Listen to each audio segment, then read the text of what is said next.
எல்லாருக்கும் வணக்கம். Welcome to வண்டி ட்ரிப். எல்லாரும் எப்படி இருக்கீங்க? சூப்பராக இருக்கீங்களே? நாங்களும் வந்தீங்க ரொம்ப நல்லா இருக்கோம். ஸோ இன்னைக்கு வீடியோ வந்து நாராயணோட ஃபுட் ரெசிபீஸ் தான். ஸோ இந்த வீடியோவில் நான் 3 ரெசிபீஸ் இன்க்ளூட் பண்ணியிருக்கிறேன். ஃபர்ஸ்ட் வந்து சத்து மாவு, ரெண்டாவது வந்து பனானா சியா சீட் புட்டிங், மூணாவது வந்து புரோக்கன் வீட் வச்சுட்டு எப்படி ஒரு கிச்சடி செய்யலான்னு தான். ஸோ இந்த சத்து மாவில் வந்து நான் தால் எதுவுமே ஆட் பண்ணலை, எல்லாமே முழுசாக இருக்கிற பயிறு வகைகள் தான் ஆட் பண்ணியிருக்கிறேன். ஸோ உங்களுக்கு வேணும்னா நீங்கள் இதில் வந்து தால் கூட ஆட் பண்ணிவிட்டு சத்து மாவு செய்யலாம். அதே மாதிரி வேணும்னா உங்களுக்கு ஸ்வீட்னஸ்க்காக இந்த கஜூர் இருக்கு இல்லையா, இந்த டேட்ஸ் வந்து ட்ரை டேட்ஸ் இருக்கு இல்லையா, அது வந்து நீங்கள் பவுடர் பண்ணி கூட இது கூட ஆட் பண்ணிக்கலாம். ஸோ தட் அதில் வந்து ஸ்வீட்னஸ் இருக்கும். நான் வந்து யூஸ்வலி சத்து மாவில் ஸ்வீட்னஸ் எதுவும் சேர்க்கறது இல்லை, தேங்காய் பால் தான் ஆட் பண்ணுறேன். ஸோ இந்த வீடியோ உங்களுக்கு எல்லாருக்குமே வந்து கண்டிப்பாக யூஸ்ஃபுல்லாக இருக்கும்னு நான் நம்புகிறேன். ஸோ வாங்க. சத்து மாவுக்கு தேவையான பொருட்கள் எல்லாமே நைட்டே நான் ஊற வைக்க போகிறேன். அதுக்காக 1/4 கப்பு கொண்டைக்கடலை எடுத்திருக்கேன், கருப்பு கொண்டைக்கடலை. அது கூட 1/4 கப்பு காராமணி, எல்லாமே வந்து 1/4 கப்பு தான் சரியா. அது கூட கொஞ்சம் ஒரு பிளாக் ஐட் பீன்ஸ்ன்னு சொல்லிட்டு கிடைக்கும் இங்கே, இன்னொரு டைப்பு காராமணி தான், அது உங்ககிட்ட இருந்தால் மட்டும் போட்டால் போதும். அதுக்கப்புறம் பச்சை பயிர் எடுத்திருக்கேன், அது கூட வந்து 1/4 கப்பு கொள்ளு. இது எல்லாமே நான் வந்து கழுவிட்டு ஊற வைக்க போகிறேன். உங்ககிட்ட வேறு ஏதாச்சும் வகை இல்லை ராஜ்மா அந்த மாதிரியெல்லாம் இருந்தால் அது கூட நீங்கள் ஊற வைக்கலாம். அது கூட இன்னொரு பவுலில் நான் 1/2 கப்பு ராகி எடுத்திருக்கேன். ஸோ ராகி மட்டும்தான் 1/2 கப்பு, மீதி எல்லாமே 1/4 கப்பு தான். இன்னொரு பவுலில் 1/4 கப்பு கோதுமை எடுத்திருக்கேன். என்கிட்ட முழு கோதுமை இல்லாததுனால நான் புரோக்கன் வீட் தான் யூஸ் பண்ணியிருக்கேன். அது கூட வந்து கம்பு போடுறேன். ஸோ கம்பு என்கிட்ட முழு கம்பு இல்லை, புரோக்கன் கம்பு தான் இருந்துச்சு, அதனால் அதுவும் கோதுமை கூடயே போட்டுட்டு வாஷ் பண்ண போகிறேன்.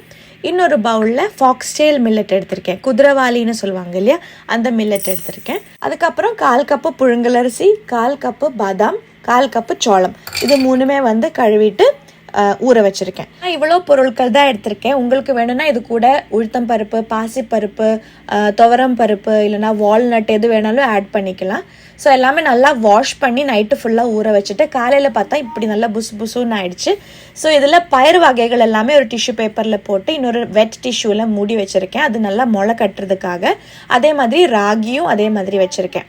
ஸோ ராகி எல்லாமே நல்லா முளை கட்டினா தான் நல்லா ஹெல்த்தியாக இருக்கும் அந்த சத்து மாவு, அதனால எல்லாமே இந்த மாதிரி வச்சுருக்கேன். அரிசி, கோதுமை, கம்பு, குதிரவாளி எல்லாம் நான் அன்றைக்கி காலையிலே வந்து வெயிலில் காய வச்சுட்டேன். ஸோ அரிசி வந்து 2 நாள் காயணும், அப்போ தான் வந்து அது நல்லா ட்ரை ஆகும். அதனால 1 டே காய்ஞ்ச போது இந்த மாதிரி தான் இருந்துச்சு, ஒழுங்காக காயலை. அதுக்கப்புறம் நெக்ஸ்ட் டே ஆகிறதுக்குள்ளே நம்மளோட பயிர் எல்லாமே நல்லா இந்த மாதிரி முளை கட்டிடுச்சு. ஸோ அதில் நடுவில் இந்த மாதிரி கருப்பு கொண்டைக்கடலையில் ஒரு சில கொண்டைக்கடலை இந்த மாதிரி தான் பிளாக் கலரில் இருக்கும், அதெல்லாமே ரிமூவ் பண்ணிவிடுங்க. நல்லது மட்டும் வச்சுட்டு மீதி எல்லாமே ரிமூவ் பண்ணிவிடுங்க. அதுக்கப்புறமா நெக்ஸ்ட் டே இந்த முளை கட்டி இருக்கிற அத்தனை பயிரும் வந்து நான் வெயிலில் காய வச்சிட்டேன். ஸோ எல்லாமே நல்லா காஞ்சிடுச்சு, இனிமேல் நம்ம வறுக்கணும். ஸோ 2 நாள் வந்து நல்லா காஞ்சிருக்கு அரிசி எல்லாமே, அண்ட் பயிர் வந்து 1 நாள் ஃபுல்லாக காஞ்சிடுச்சு. ராகியில் மட்டும் முளை கட்டவே இல்லை, லைட்டாக வெடிச்சிருக்கு அவ்வளோதான். ஏன்னா அதுக்கு வந்து ரொம்ப நாள் ஆகும், லைக் ஒரு 4-5 நாள் ஆகும் நல்லா அதில் முளை கட்டிட்டு வர்றதுக்காக. அவ்வளோ நாள் எனக்கு வெயிட் பண்ண முடியாததுனால நான் அது சீக்கிரமாக எடுத்துகிட்டு வெயிலில் காய வச்சுட்டேன். ஸோ எல்லாமே என்னோடய எல்லா இன்க்ரீடியன்ஸும் வந்து வெயிலில் நல்லா காஞ்சிருக்கு. நெக்ஸ்ட் ஸ்டெப் என்னென்னா நம்ம கடாயில் போட்டு நல்லா வறுக்கணும். ஸோ ஃபஸ்ட்டு நான் அரிசி போட்டு வறுக்க போகிறேன். அரிசி இந்த அரிசி வறுக்கும்போது நல்லா ப்ரௌன் கலரில் அந்த நல்லா மொறுன்னு இருக்கும், நல்லா கிறிஸ்பியாக இருக்கும், அந்த பதத்துக்கு நல்லா வறுக்கணும். அப்போ தான் வந்து ரொம்ப டேஸ்ட்டாக இருக்கும்.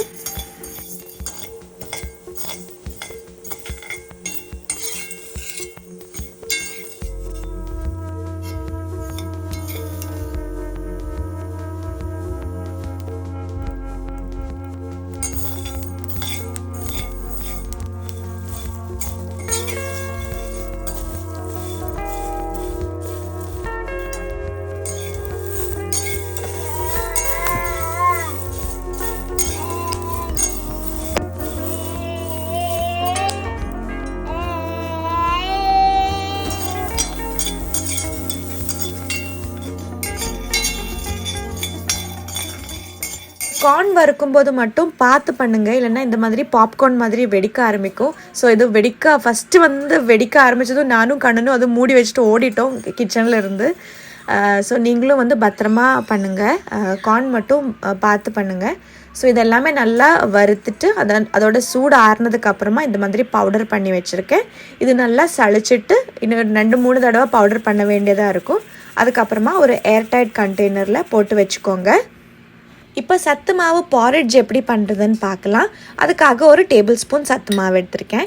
அதில் ஒரு 1/2 கப்பு தண்ணி ஊற்றிட்டு நல்லா கலக்கி மிக்ஸ் பண்ணி வச்சுருக்கேன்.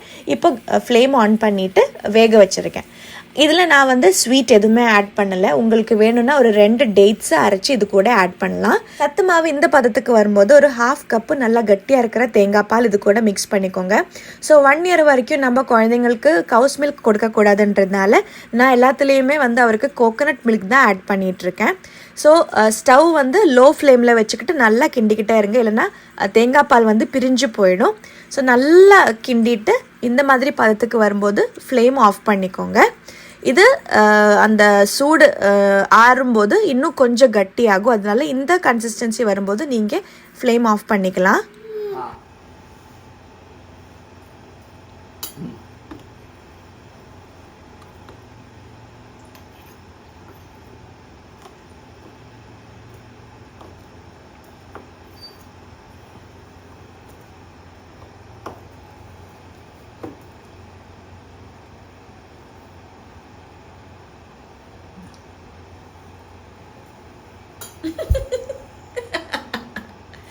കണ്ണാ കഴിക്കണം കുഞ്ഞു. ഒറ്റ സൂപ്പ്.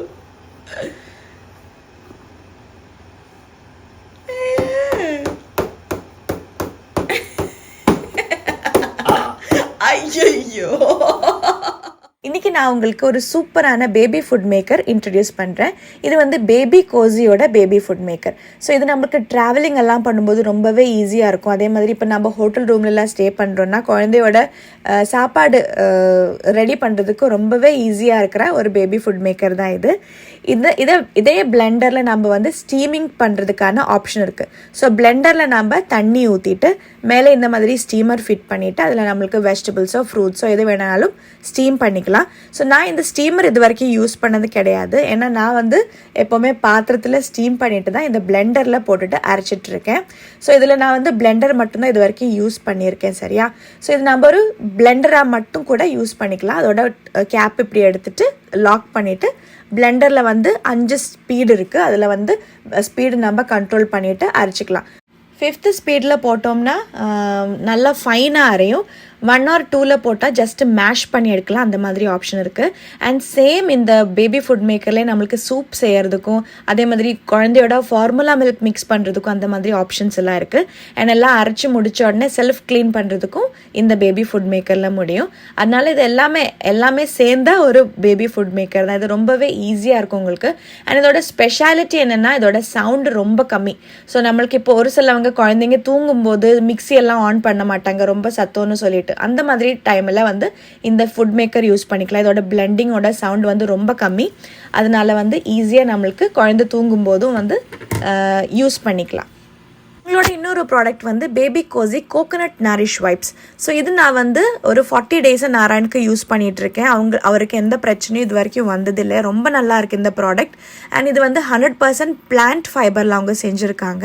அண்ட் இது வந்து பயோடிகிரேடபிள் மெட்டீரியல் தான். அண்ட் இதில் வந்து கோகோனட் ஆயில் யூஸ் பண்ணதுனால குழந்தைக்கு வந்து எந்த விதமான ட்ரைனஸும் வராமல் பாதுகாக்குது. ஸோ இது நான் வந்து யூஸ் பண்ணி பார்த்துட்டு தான் உங்களுக்கு சொல்கிறேன். ரொம்ப நல்லாயிருக்கு. அண்ட் அதே மாதிரி இதோட இன்க்ரீடியன்ட்ஸ் எல்லாமே நான் இப்போ உங்களுக்கு காமிச்சிட்டு இருக்கேன். உங்களுக்கு இன்க்ரீடியன்ட்ஸ் எல்லாம் பிடிச்சிருக்கு, எந்த பிரச்சனையும் இல்லைன்னா கண்டிப்பாக இது வந்து ட்ரை பண்ணி பாருங்கள். அண்ட் இதோட அமேசான் லிங்க் நான் வந்து 2 ப்ராடக்டோட அமேசான் லிங்க்கும் நான் டிஸ்கிரிப்ஷனில் போடுறேன். அண்ட் கூப்பன் கோடும் நான் வந்து மென்ஷன் பண்ணுறேன். சரியா? Recipe number 2 banana chia seed pudding. அதுக்காக நான் ஒரு 3 டேபிள் ஸ்பூன் சியா சீட் எடுத்திருக்கேன். அதில் ஒரு 1 கப்பு தண்ணி ஊற்றிட்டு நைட்டு ஃபுல்லாக ஊற வைக்க போகிறேன். ஸோ சியா சீட் பற்றி சொல்லணுன்னா சியா சீடில் நிறைய ஒமேகா 3 ஃபேட்டி ஆசிட்ஸ் இருக்குது. ஸோ குழந்தைங்களோட டெவலப்மெண்ட்டுக்கும் அதே மாதிரி க்ரோத்துக்கும் ரொம்ப ரொம்ப நல்லது. அதே மாதிரி நிறைய கால்சியம் இருக்கிறதுனால குழந்தைங்களோட போன் டெவலப்மெண்ட்டுக்கும் சியா சீட் ரொம்பவே ஹெல்ப் பண்ணும். அதே மாதிரி கான்ஸ்டிபேஷனலாக இருக்கிற குழந்தைங்களுக்கு டைஜஷன் நல்லா நடக்கணும்னா சியா சீட் நம்ம யூஸ் பண்ணிக்கலாம். ஸோ நானும் நாராயணுக்கு சியா சீட் கொடுத்துட்டு தான் இருக்கேன். ஆனால் சியா சீட் நம்ம இந்த ட்ரையாக கொடுக்கக்கூடாது. எப்போவுமே இந்த மாதிரி தண்ணியில் ஊற வச்சு நல்லா தண்ணி நல்லா இழுத்ததுக்கு அப்புறம் தான் குழந்தைங்களுக்கு கொடுக்கணும். ஆனால் நிறையெல்லாம் கொடுக்கக்கூடாது, மாட்ரேஷனில் தான் கொடுக்கணும். ஸோ ஒரு நாளைக்கு ஒரு தடவை எல்லாம் நம்ம சியா சீட் கொடுக்கலாம். நைட்டு ஃபுல்லாக சியா சீட் நல்லா ஊறிடுச்சு. இதில் நான் வந்து தேங்காய் பால் ஆட் பண்ண போகிறேன். ஸோ எதுக்காக தேங்காய் பால் ஆட் பண்ணுறேன்னா சியா சீடுக்கு வந்து எந்த டேஸ்ட்டும் இருக்காது. ஸோ கொஞ்சம் டேஸ்ட் இன்க்ரீஸ் பண்ணுறதுக்காக தான் தேங்காய் பால் ஆட் பண்ண போகிறேன். அதுக்காக நல்லா ஊறி இருக்கிற சியா சீட்லேருந்து ஒரு 4 டேபிள் ஸ்பூன் எடுத்திருக்கேன். அதில் ஒரு 1/4 கப்பு தேங்காய் பால் ஆட் பண்ணிவிட்டு நல்லா மிக்ஸ் பண்ணி வைக்க போகிறேன். ஸோ இது மிக்ஸ் பண்ணிவிட்டு ஒரு 10 நிமிஷம் ஆச்சு வைக்கணும். அப்போ தான் வந்து அந்த தேங்காய் பால்லாம் இழுத்து அந்த சியா சீட் வந்து நல்லா இருக்கும், நல்லா பார்க்குறதுக்கே வந்து குளு குளுன்னு இருக்கும். ஸோ அதுக்குள்ளே நாம் வந்து பனானா ரெடி பண்ணிக்கலாம். ஸோ அதுக்காக ஒரு 1/2 பனானா எடுத்துகிட்டு நல்லா ஃபார்க் வச்சு மேஷ் பண்ண போகிறேன். கொஞ்சம் பீசஸ் எல்லாம் இருந்தாலும் பரவாயில்ல, ஏன்னா குழந்தைக்கு வந்து ஆல்மோஸ்ட் 10 மந்த்ஸ்க்கு அப்புறம் நம்ம வந்து இந்த மாதிரி மேஷ் பண்ணால் போதும், அரைக்கெல்லாம் தேவையில்லை. அதனால ஃபார்க் வச்சு இந்த மாதிரி மேஷ் பண்ணிக்கோங்க. அதில் வந்து நம்ம மிக்ஸ் பண்ணி வச்சுருக்கிற சியா சீடும் தேங்காய் பாலும் இருக்கிற அந்த மிக்சர் இருக்கு இல்லையா, அது வந்து ஆட் பண்ணிக்கோங்க. ஸோ அவ்வளோதான், ரொம்ப ஈஸியான ரெசிபி தான். நைட்டே வந்து நீங்கள் ஊற வச்சிட்டிங்கன்னா ரொம்ப ஈஸியாக இருக்கும். ஸோ பார்க்குறதுக்கே வந்து பார்த்திங்கன்னா இந்த மாதிரி நல்ல குளு குளுன்னு இருக்கும். குழந்தைக்கு சாப்பிடும்போதும் சூப்பராக இருக்கும். ஆனால் ஒரே ஒரு விஷயம் என்னென்னா, குழந்தையோட ட்ரெஸ்ஸிலெல்லாம் இந்த சியா சீடு வந்து ஒட்டிடுச்சுன்னா அது வந்து க்ளீன் பண்ணுறதுக்கு கொஞ்சம் கஷ்டம். அது ஒன்று மட்டும்தான் பிரச்சனை, வேறு எல்லாமே வந்து சூப்பராக தான் இருக்கும். കാക്കേൻ്റെ വായന്ന് എങ്ങനെ കണ്ട വെള്ളം വട വീണത്? പിടും പിടും.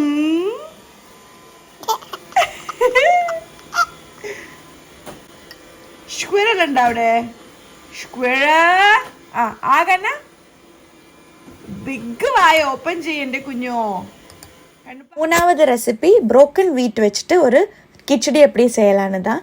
ஸோ அதுக்காக நான் ஒரு 3 டேபிள் ஸ்பூன் broken wheat எடுத்திருக்கேன். இந்த கோதுமை ரவா இருக்கு இல்லையா, அதுதான் 3 டேபிள் ஸ்பூன் எடுத்திருக்கேன். அது கூட வந்து 2 டேபிள் ஸ்பூன் பாசிப்பருப்பு மிக்ஸ் பண்ணிவிட்டு நல்லா கழுவிட்டு கொஞ்சம் தண்ணி ஊற்றிட்டு ஊற வச்சுருக்கேன். ஸோ ரொம்ப நேரம்லாம் ஊற வைக்க வேண்டாம், ஜஸ்ட்டு தண்ணி ஊற்றி நான் வச்சுருக்கேன். அந்த டைமில் நான் வந்து கொஞ்சம் வெஜிடபிள்ஸும் கட் பண்ணலான்னு, ஸோ வெஜிடபிள்ஸ் கட் பண்ணுற வரைக்கும் அதில் வந்து தண்ணி ஊற்றிட்டு அங்கே நான் வந்து ஊற வச்சுருக்கேன். ஸோ கொஞ்சம் பீன்ஸ் அண்ட் கேரட்டும் அதே மாதிரி ஒரே ஒரு கார்லிக்கும் வந்து கட் பண்ணி வச்சுருக்கேன். நெக்ஸ்ட்டாக வந்து ஒரு இன்ஸ்டன்ட் பாட்டில் நான் கொஞ்சம் தேங்காய் எண்ணெய் ஊற்றிருக்கேன். உங்களுக்கு வேணும்னா நீங்கள் குக்கர்லேயே செஞ்சுக்கலாம். என்கிட்ட இப்போ குக்கர் வந்து குக்கரில் சாம்பார் இருக்கிறதுனால தான் நான் இன்றைக்கி இன்ஸ்டன்ட் பாட்டில் செய்கிறேன், சரியா. ஸோ ஒரே ஒரு டீஸ்பூன் வந்து தேங்காய் எண்ணெய் ஊற்றிருக்கேன். அதில் குட்டியாக நறுக்கி இருக்கிற இந்த கார்லிக் ஃபஸ்ட்டு போட்டேன். அதுக்கப்புறம் இந்த கார்லிக் லைட்டாக வதங்கினதுக்கப்புறம் இந்த கேரட் அண்ட் பீன்ஸ் போட்டு வதக்கிட்டு இருக்கேன். ஸோ ஒரு 3 பீன்ஸும் ஒரு 1/2 கேரட்டும் தான் எடுத்திருக்கேன். அது நல்லா கொஞ்சம் வதங்கினதுக்கப்புறமா அதில் லைட்டாக கொஞ்சம் பெப்பர் பவுடர் போட போகிறேன். உங்களுக்கு வேணும்னா நீங்கள் ஃபஸ்ட்டே வந்து கொஞ்சம் ஜீரகம் ஆட் பண்ணியிருக்கலாம். நான் வந்து சீரகம் யூஸ் பண்ணுறது கிடையாது, அதனால தான் அதை வந்து ஸ்கிப் பண்ணியிருக்கேன். ஸோ இந்த டைமில் 2 பிஞ்ச் பெப்பர் பவுடர் போட்டிருக்கேன். சால்ட் நான் ஆட் பண்ணதில்லை, ஏன்னா சுகர் அண்ட் சால்ட் வந்து 1 இயர் வரைக்கும் ஆட் பண்ணக்கூடாதுன்றதுனால தான் ஆட் பண்ணலை. இதில் வந்து நல்லா வதங்கினதுக்கப்புறம் இந்த கழுவி வச்சுருக்கிற இந்த பாசிப்பருப்பும் broken wheatடும் ஆட் பண்ணியிருக்கேன். இதில் 1 கப் நான் தண்ணி ஊற்றியிருக்கேன். ஸோ ப்ரெஷர் குக்கர்னால் கண்டிப்பாக ஒரு 1.5 கப்பு தண்ணி தேவையாக இருக்கும். இது இன்ஸ்டன்ட் பாட்டுன்றதுனால இதில் நான் 1 கப் தான் தண்ணி ஊற்றியிருக்கேன். ஸோ இது நல்லா மிக்ஸ் பண்ணிவிட்டு ஒரு 10 மினிட்ஸ் வரைக்கும் நான் டைம் வச்சுருக்கேன். ஸோ குக்கர்லனா ஒரு 3 விசில் வரைக்கும் வைக்கலாம், ஏன்னா broken wheat வேகிறதுக்கு கொஞ்சம் டைம் ஆகும். ஸோ இன்ஸ்டன்ட் பாட்டில் நான் வந்து 10 மினிட்ஸ் தான் வச்சுருக்கேன். ஸோ 10 மினிட்ஸ்க்கு அப்புறம் ப்ரெஷரெல்லாம் போனதுக்கப்புறம் ஓப்பன் பண்ணி பார்க்கலாம். நல்லா சூப்பராக வெந்துருச்சு. நான் வந்து இது லிட் ஓப்பன் பண்ணதுக்கப்புறம் தான் இதில் மஞ்சள் தூள் ஆட் பண்ணியிருக்கேன். உங்களுக்கு வேணும்னா நீங்கள் வதக்கும் போதே மஞ்சள் தூள் ஆட் பண்ணிக்கலாம். ஸோ நான் வந்து நாராயணுக்கு கொடுக்கும்போது லாஸ்ட்டில் கடைசியில் தான் கொஞ்சம் மஞ்சள் தூள் ஆட் பண்ணுவேன் எப்போவுமே. இது ரெடி ஆகிடுச்சு. இனிமேல் இதில் நல்லா மேஷ் பண்ணிக்கோங்க. ஒரு கரண்டி வச்சு மேஷ் பண்ணிக்கலாம், இல்லைன்னா உங்ககிட்ட மத்து இருக்குன்னா அதில் மேஷ் பண்ணிக்கலாம். ஸோ நான் வந்து இந்த ஃபுட் மேக்கரில் ஜஸ்ட் ஒரு 2 மினிட் வந்து மேஷ் பண்ண போகிறேன். கடைசியில் ஒரு 1/2 டீஸ்பூன் நெய்யோ இல்லைனா தேங்காய் எண்ணெயோ அது கூட போட்டுட்டு மிக்ஸ் பண்ணிவிட்டு குழந்தைங்களுக்கு ஃபீட் பண்ணலாம். இது குழந்தைங்க ரொம்ப விரும்பி சாப்பிடுவாங்க. அப்போது இன்றைக்கி இந்த வீடியோ உங்களுக்கு எல்லாருக்குமே வந்து யூஸ்ஃபுல்லாக இருக்கும் நான் நம்புகிறேன். ஒரு 10 மந்த்ஸ்லேருந்து 1 இயர் வரைக்கும் இருக்கிற குழந்தைங்களுக்கு ரொம்பவே யூஸ்ஃபுல்லாக இருக்கிற ரெசிபீஸை நான் இன்றைக்கி சொல்லியிருக்கிறேன். கண்டிப்பாக உங்களோட குழந்தைங்களுக்கும் ட்ரை பண்ணி பாருங்கள். ஸோ இந்த வீடியோ பிடிச்சா மறக்காமல் எங்களோட சேனலை சப்ஸ்கிரைப் பண்ணுங்கள். அதே மாதிரி பக்கத்தில் இருக்கிற இந்த பெல் ஐக்கனும் ப்ரெஸ் பண்ணிங்கன்னா சீக்கிரமாக நான் அப்லோட் பண்ணும்போது உங்களுக்கு இந்த வீடியோ பார்க்க முடியும். அதே மாதிரி இந்த வீடியோ பிடிச்சா மறக்காமல் லைக் பண்ணுங்கள், ஷேர் பண்ணுங்கள், கண்டிப்பாக கமெண்ட் பண்ணுங்கள். ஸோ இப்போல்லாம் நாராயணுக்கு பல்லு வர்றதுனால அவர் சாப்பிட்றது ரொம்பவே கம்மியாக தான் சாப்பிட்றாரு. ஸோ உங்களோட குழந்தைங்களும் அதே மாதிரி பண்ணுறாங்களா அப்படின்னும் வந்து கண்டிப்பாக கீழே கமெண்ட் பண்ணுங்கள். சரியா? அப்போ வேறு சூப்பராக எக்ஸைட்டிங்கான vlog-ஆ வர வரைக்கும் பாய்.